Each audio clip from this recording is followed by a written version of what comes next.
back to my channel, Rue's Life. So here I am again in the polytunnel.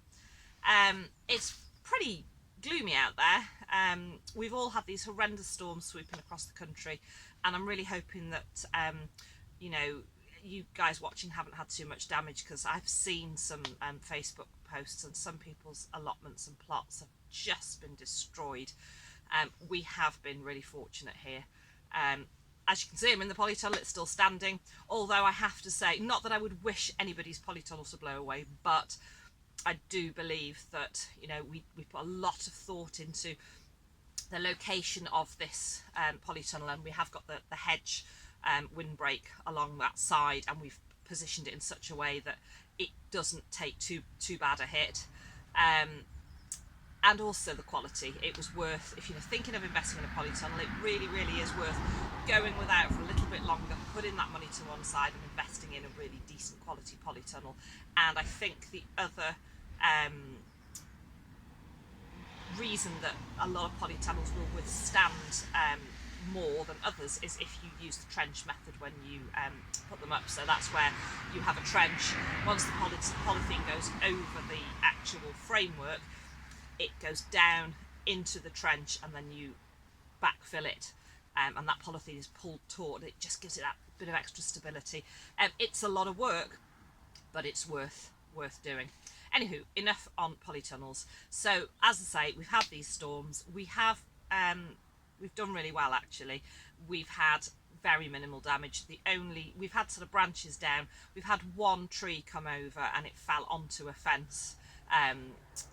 And obviously, you know, the fence was here, the tree came over.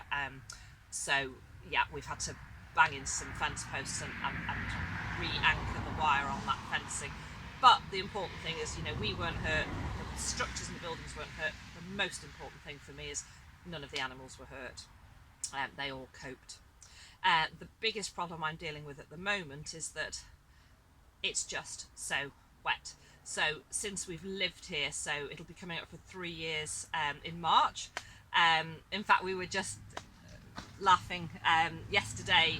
It will be 3 years yesterday, which is the 13th of February. It's the 14th of February today. Happy Valentine's Day. So yeah, it'll be 3 years yesterday since we actually got confirmation that we could actually have the farm, that it was going to be ours. So yeah, 3 years ago since we started making plans to come here.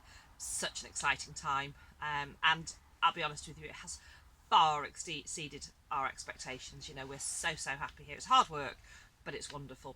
So yeah, back to waterlogging. The fields are just saturated. Now obviously, you know, we're not growing a huge amount at the moment, so that's not an issue really with the growing, but from a livestock perspective, the poor chickens, you know, I'm really struggling. Our smaller chooks, the ones that we had from little chicks, they're 6 months old now. I can't believe it. Where does the time go? And they are in that little separate pen area. Now the plan was that by now we should have integrated those hens in with our original big hens, the ex-batteries. But some of them, they are a small hen, they're the Old English game. I don't normally go for a pedigree hen, but we had the opportunity to take them on from a friend, so we did.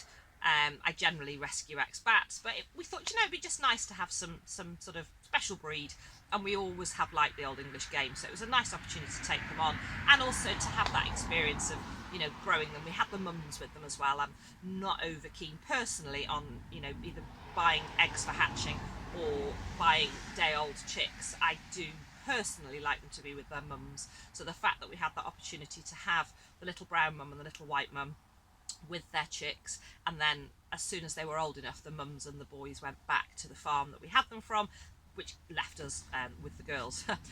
I say it left us with the girls. We have one. We are definitely hearing crowing at about 6:30 in the morning. Somebody's cockadoodling, and yeah, we've had a good look, and there's definitely a boy in there. So that's another story, and that's something else that we need to organise and decide what we're going to do with him. I'm sure we can find him a home somewhere, but I don't want to cockerel here. But that's another story. So The plan was to integrate them with the bigger hens by now, but because some of them are quite small and they are a small breed, the electric netting that we have around the edge, some of them can just nip through it. And of course, they're then wandering off, which wouldn't be so much of an issue because they would probably return. Chickens are pretty good at finding their way back and putting themselves to bed at night, but for the fact that we've got two greyhounds, and they would have them, you know, there's no two ways about it. I love my dogs, and they're gentle and beautiful, but they're greyhounds, they both race, and if something's little fluffy or feathery and it runs or flaps, they'd have it, it's instinct, and I don't want that happening. So we've had to leave them for now in the original small area that we set up, and of course as a result it's really muddy, so I'm putting shavings down for them on a regular basis. They've got their little hen houses that they can jump up on top of, and they've got some nice logs and branches so they can get up and not be in the mud, and I'm putting the shavings down to soak it up. But yeah, it's not ideal. So we need to find a day, and we have a plan on what we're going to do, and I have had a request to do some more chicken footage, so that'll be a great opportunity for me to do some filming of the chooks and show you where we're at with them and how they're all getting on. And the newbies, the little baby ones, they're not babies anymore, the 6-month-olds, have just started laying, so that's fantastic.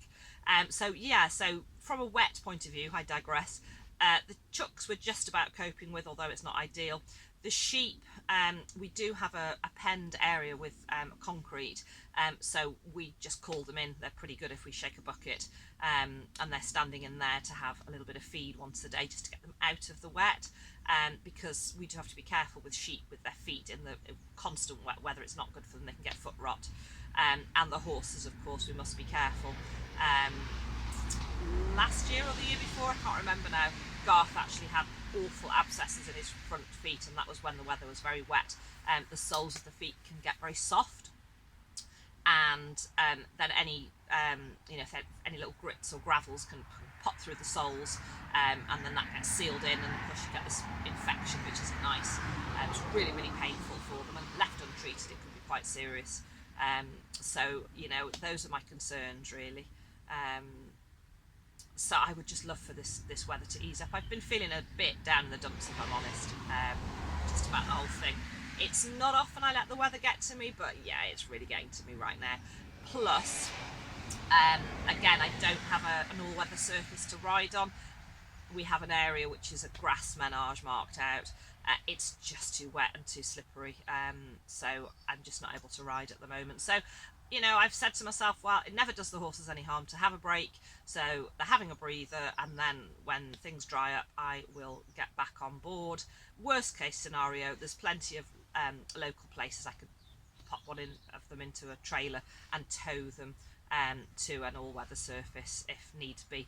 But of course, that costs money, and it takes more time because you haven't just got your tacking up and riding and cooling off and untacking time, but you've got that prepping them, travel gear on, loading up, driving, and the same. So it just adds to the time factor as well. So enough of my grumbling and my moaning and my groaning. I sometimes find that at this time of the year we're all itching to get going, we're all feeling a bit fed up. So a good thing to do is, while you're planning for what you are going to be growing the season ahead of us, is to just have a really good look around. Is anything broken? Is there anything that I need that I haven't got? Now's the time to start getting things. And you know what, even if you don't need a huge amount, which I didn't, I've done a little shop. I've done an Amazon order, good old Amazon, nice and easy, and I've just got a few bits and bobs which I will show you, and it just gives you that little bit of motivation, inspiration, and makes you feel like you're doing something positive. The seeds that I sowed in January, I've got some germination on those which I will show you. Now, I haven't started my February seeds yet, so my last video, I think, was what I planned to grow in February. Now we're halfway through. I've just been crazy flat out busy at work, and I've had a few other bits and pieces on with my health and so on, so I haven't got as much done by this point as I would like to, but we've still got half a month to go, so there's still time. So what I'll do is I'll spin the camera around, I'll show you the things that I've bought, and I will show you the seedlings and the germinations and where we're at with those, and then I'll just give you a quick tour really of the farm and where we're up to. So, nothing too exciting, but exciting for me nonetheless. I've gone for these really big plant labels, the wooden ones. I've always used these little lolly stick types, but you can see, and I try and reuse them as much as I can, but they do rot very, very quickly, and they lose their labelling quite quickly as well. So I've gone for these bigger ones. I can't even remember what the pack size was, 50 possibly. I've got some of this jute twine here. And I've had, if I just take you over here, a pack of, and again, I can't actually remember how many, that's appalling, but a pack of canes, bamboo canes, and they're 5-foot ones. So they're ready for some of the outdoor beds when I come to do peas and beans. So then if I just shifty these out of the way. So here are the sweet peas and some of the ordinary peas. Now the peas are looking really good, really pleased with those. And then my leggy sweet peas, yes they are leggy, but they're doing, so you know, I'll give those a chance and see how they go. And then here we've got some germination on the leek there. There's no germination yet here on the spinach. Was it spinach? I can't remember. Hang on, I'll just have a little look.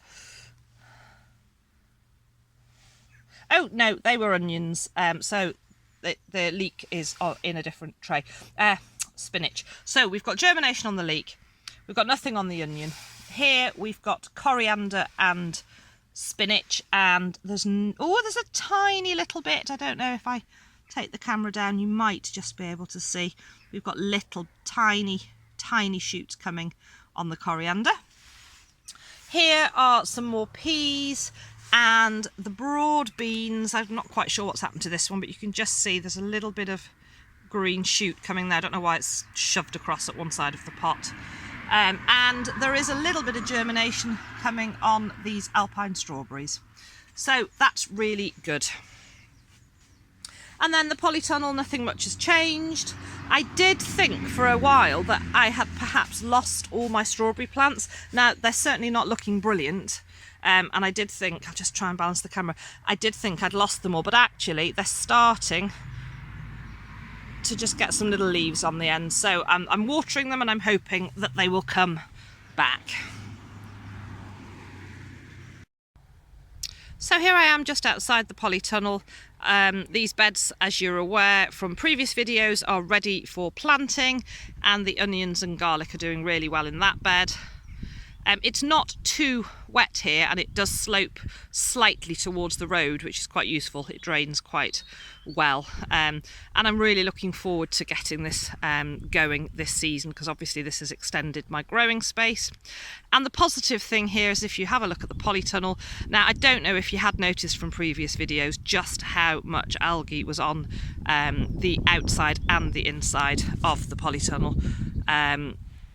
But using the Algon has made a massive difference to that algae. It's all but gone now. There's just a couple of little patches left which I can re-spray.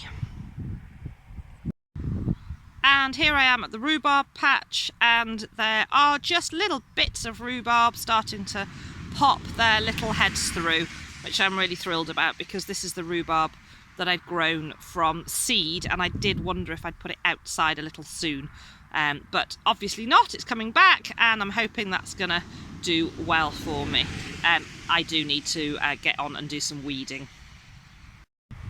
And then within these 3 tubs, there's nothing on the left or the right, but in the middle one, there's some rocket, which I planted way back. I grew it from seed, and then the slugs ate it, but it survived and it's coming back, so I'm hoping that that might be a successful crop. And just as I come down the drive and past the back end of where the chickens are, look at these beautiful snowdrops. I mean, aren't they just gorgeous? And we've got those all around the garden, and the daffodils are starting to come as well.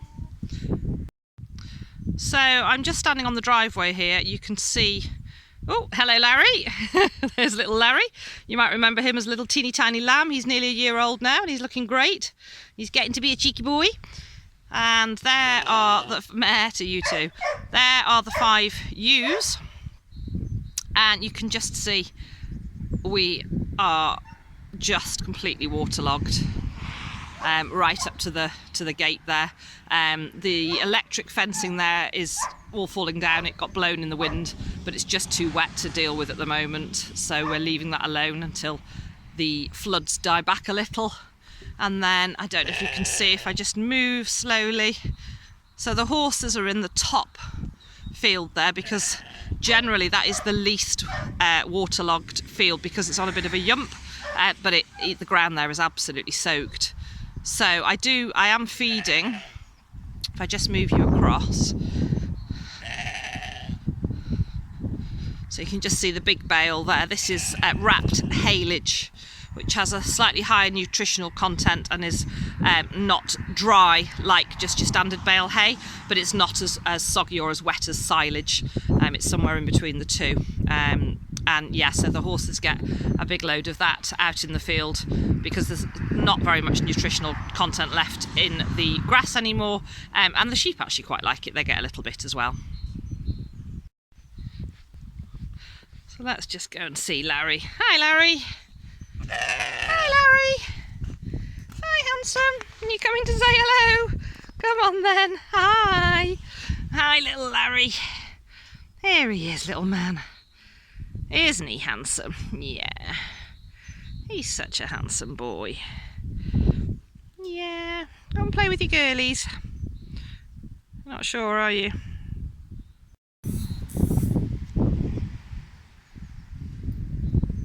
And there's the girlies.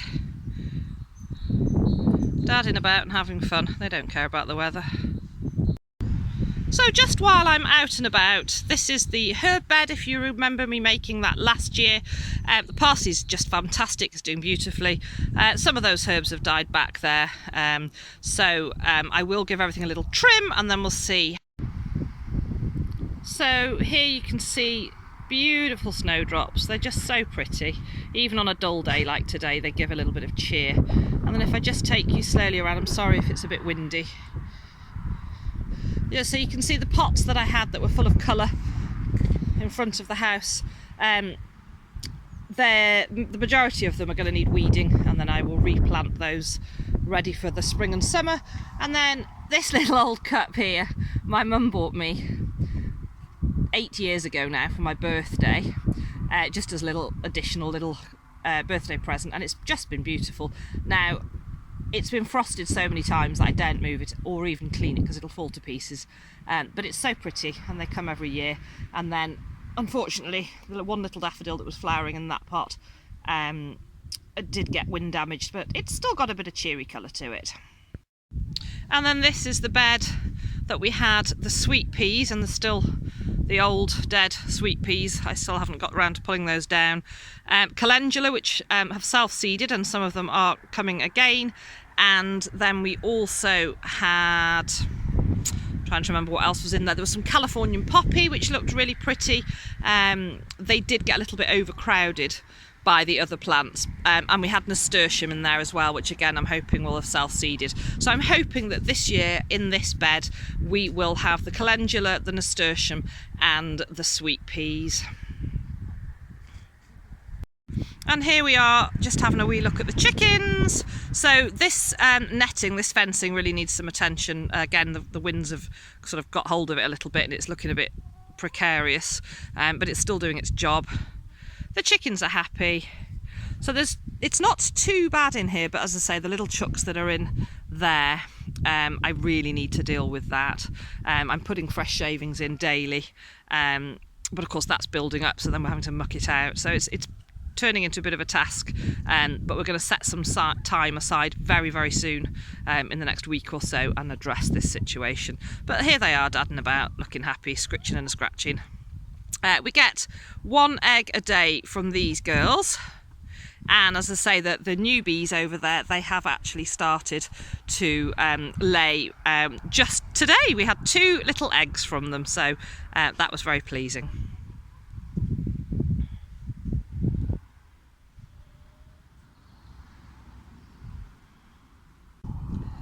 so that's pretty much it really.